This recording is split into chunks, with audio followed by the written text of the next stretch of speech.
Hello，大家好，歡迎大家收睇我哋東莞安防天下嘅頻道，我係 Mikey。今期咧，我哋嚟到我哋嘅香江國際紅綠燈路口呢度。咁我哋身後呢個位置咧，就係我哋嘅樟木頭火車站。你如果係話住喺我哋嘅香江國際咧，就喺下邊行路上嚟到呢度咧，就係到咗我哋呢個香江國際呢個位置啦。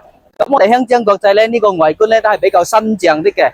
今日咧會帶大家睇一層咧，總價咧就68萬。就可以買到我哋電梯嘅高層兩房，呢個有裝修有狀態，呢個比較好嘅，就可以直接做到拎包入住。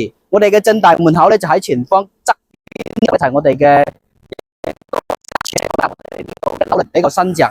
我哋而家上去睇下呢度嘅小區大門口，同埋我哋嘅小區花園，再去睇下我哋嘅室內狀態係咪大家中意嘅。咁我哋目前喺呢個位置咧，就係喺我哋嘅小區1樓大門口呢度啦。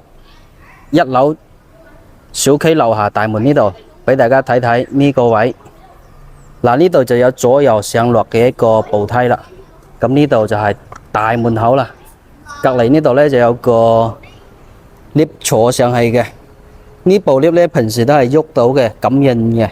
咁我哋上咗呢度之後呢，步步高升啦，上到去我哋上邊呢就係我哋嘅小區物業花園。我而家帶大家上去睇下。咁我哋而家入到嚟呢個小區嘅屋苑啦，呢個小區香江國際嘅綠化咧都係比較高噶啦。嗱，我哋呢個小區總共嘅棟數咧就唔多啦，總共就5座。嗱，我哋呢度嘅一個泳池咧都係有開放嘅，呢度入住率咧都係非常之高噶啦。大家可以睇到我哋呢個小區嘅外觀啦，比較新淨，香江國際呢度就1座。正大門咧就喺呢個位啦，正大門口喺呢度。咁我哋一陣間會去上睇嘅係呢一座嘅樓上，樓層都係比較靚高層，入邊嘅裝修咧都 OK， 小區嘅園景啊綠化都唔錯嘅。我哋而家上去睇下呢層樓啊。嗱，買樓咧就一定要買呢個高層噶啦，香江國際74個平方兩房，大家睇下呢個景觀絕對係夠靚嘅。咁我哋香江國際咧，大家都知噶啦，喺火車站呢度74平方嘅大兩房啊，呢個露台外側嘅露台，左手邊咧就睇我哋寶山，右手邊咧就睇我哋嘅成個之後嘅一個景觀啦。呢度嘅樓輪咧，呢度嘅景觀咧絕對係夠靚嘅，68萬你就可以買喺呢個景啦。就喺我哋樟木頭火車站上蓋嘅，大家睇睇呢個景觀，直接就喺我哋嘅樟木頭市中心呢個位噶啦。嗱，呢度嘅景咧，絕對係夠靚嘅。咁我哋成個單位嚟講咧，74個平方做得呢個兩房咧，狀態非常之 OK 嘅。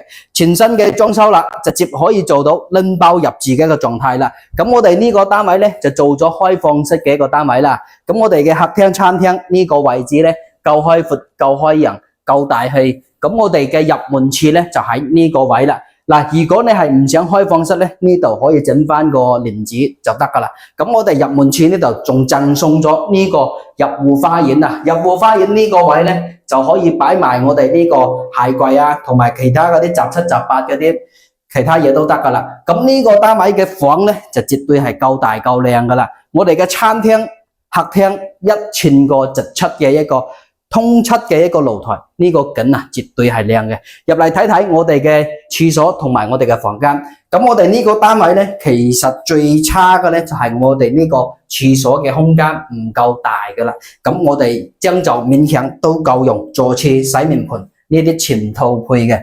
咁第一間客房咧，呢間房啊真正係夠闊夠大噶啦。訂做嘅衣櫃，咁我哋呢度擺張米半嘅床，仲配埋呢個飄窗，睇住我哋右手邊嘅一個景觀，呢個方向咧就係我哋嘅堂下方向啦。咁我哋呢度係第一間客房，睇睇第二間主人房。咁我哋呢間主人房咧夠大氣噶啦，可以擺到張米半、米八嘅大床都得。咁我哋訂做嘅一個呢個床頭背景啦，仲有我哋配置好呢個訂入嘅一個衣櫃，呢個位咧就落地直出嘅，睇呢個半山嘅景觀啦，寶山森林公園呢個景觀啊，絕對係開揚舒服嘅。